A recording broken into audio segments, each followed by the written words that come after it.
ప్రతి సమయమందును ప్రతి విధమైన ప్రార్థన విజ్ఞాపన చేయుచు ఆ విషయమై సమస్త పరిశుద్ధుల నిమిత్తమును పూర్ణమైన పట్టుదలతో విజ్ఞాపన చేయుచు మెలకుగా ఉండుడి. Hallelujah. Hallelujah. What it is?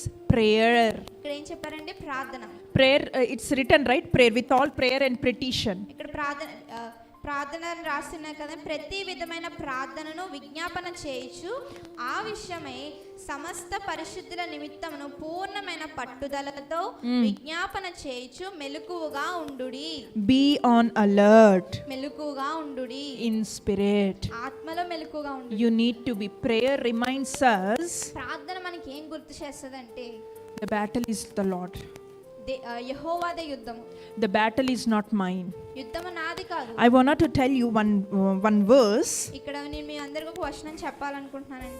From the book of 1 Peter, పేతురు రాసిన మొదటి పత్రిక 5th chapter, 5వ అధ్యాయము 8 to 9. 8-9 వచనములు. నిబ్బరమైన బుద్ధి గలవారై మెలకువగా ఉండుడి. మీ విరోధమైన అపవాది గర్జించు సింహము వలె ఎవరిని మృంగుదనా అని వెదుకుచూ తిరుగుచున్నాడు. You need to be very alert, my dear church. ఆ యొక్క సంఘం మీరు చాలా మెలకువగా ఉండాలి. When you will be on alert? మీరు ఎప్పుడు మెలకువగా ఉంటారండి? When you are in prayer in spirit, not in flesh. ఎప్పుడైతే మీరు ఆత్మలో ఉంటారో, ఎప్పుడైతే మీరు ప్రార్థనలో ఉంటారో అప్పుడు మీరు గ్రహించగలరు. Go in spirit. కాబట్టి ఆత్మలో నడిపించబడండి. Move in spirit. ఆత్మలో నడిపించబడండి. Flow in spirit. ఆత్మలో ప్రవహించబడండి. Then you will be on alert when the roaring lion is roaming here and there. Not to be in the trap of lion. కాబట్టి ఎప్పుడైతే మన ఆత్మతో నడిపించబడతామో గర్జించు సింహము మన ప్రక్కన ఎక్కడ ఉన్నది మనం ముందుగానే గ్రహించుకొని అపవాది ఉచ్చులో The పడిపోకుండా prayer reminds ఆ యొక్క ప్రార్థన మనకి ఏం గుర్తు చేస్తుందంటే Zechariah 4:6. జెకర్యా 4:6. 4వ అధ్యాయము 6వ వచనం.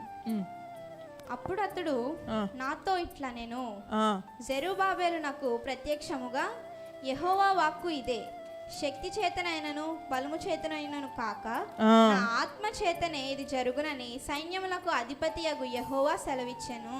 This all happens through his spirit. ఇది కేవలం ఆయన ఆత్మ చేత మాత్రమే జరిగి ఉన్నది. Through his might. ఆయన యొక్క బలము ద్వారా జరిగి ఉన్నది. Through him. ఆయన ద్వారానే జరిగి ఉన్నది. These and all when we overcome, no, ఎప్పుడైతే మనం ఇవన్నీ కూడా అధిగమిస్తామో we will make ourselves very proud. మనల్ని మనం చూసి గర్వపడుతూ ఉంటాం. That Satan is afraid of me. సాతాను నన్ను చూసి భయపడుతున్నాడు. We will be having a proud. We will be having some point, some or the other. ఏదో ఒక అంశంలో మనం గర్వముగా ఉంటాం. That is the reason the last component was. అందుకనే చివరి అంశం ఏమని ఉన్నదంటే Prayer reminds you that battle belongs to the Lord. ప్రార్థన మనకి ఏం గుర్తు చేస్తుందంటే యుద్ధము యెహోవాదే. It's not by your power, it's not by your might, it's not by your spirit, but God's spirit, God's power, God's might. మీ యొక్క శక్తి చేత, మీ యొక్క బలము చేత, మీ యొక్క జ్ఞానం చేత కాదు, కానీ ఆయన ఆత్మ చేత, ఆయన శక్తి చేత, ఆయన బలము చేత ఇది జరిగి ఉంది. Right? అవునా అండి? It is there, right? ఇక్కడ రాసి ఉన్నారు కదా. Can we read once again the 4:6? మరలా మనం చదువుదామండి. అప్పుడు అతడు నాతో ఇట్లా నేను జెరుబాబెలు నాకు ప్రత్యక్షముగా యెహోవా వాక్కు ఇదే, శక్తి చేతనైనను బలము చేతనైనను కాక నా ఆత్మ చేతనే ఇది జరుగునని సైన్యములకు అధిపతియగు యెహోవా సెలవిచ్చెను. The Lord of hosts is declaring that it's not by your power, it's because of me that I am in you. I mean that Christ is in you, in us. సైన్యములకు అధిపతి అయిన యెహోవా ఏం చెప్తున్నారంటే నేను మీలో ఉన్నాను గనుక అది నా శక్తి ద్వారా జరిగి ఉన్నది. You have overcome all this because I am in you. మీరు ఇవన్నీ కూడా అధిగమించారంటే నేను మీలో ఉన్నాను. The battle belongs to the Lord. Always make a point, declare it, proclaim it, make a habit that this is not by my power, but this is mine.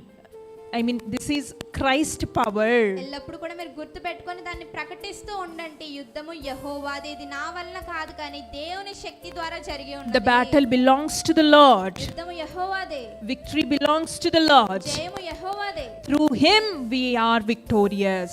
ఆయన ద్వారా ఈ రోజు మనం జయించి ఉన్నాము. He has overcome the world. ఆయన ఈ లోకాన్ని అధిగమించాడు. He has overcome the dead. ఆ యొక్క మరణాన్ని ఆయన జయించి ఉన్నాడు. Through him we can overcome. ఈ రోజు ఆయన ద్వారా మనం అధిగమించగలం. when we ప్రారంభించగలము. confess and when we baptized in his name, we are not dead anymore. ఎప్పుడైతే మనం దాన్ని ఒప్పుకొని బాప్తిజం పొందుకొని ఉంటామో ఆయన నామములో, అప్పుడు మనం మరణించలేం కానీ జీవముతో ఉన్నాము. We are rise again. మనం మళ్ళా తిరిగి లేచి ఉన్నాము. We have started a new chapter through his spirit, through his ways, through his decisions.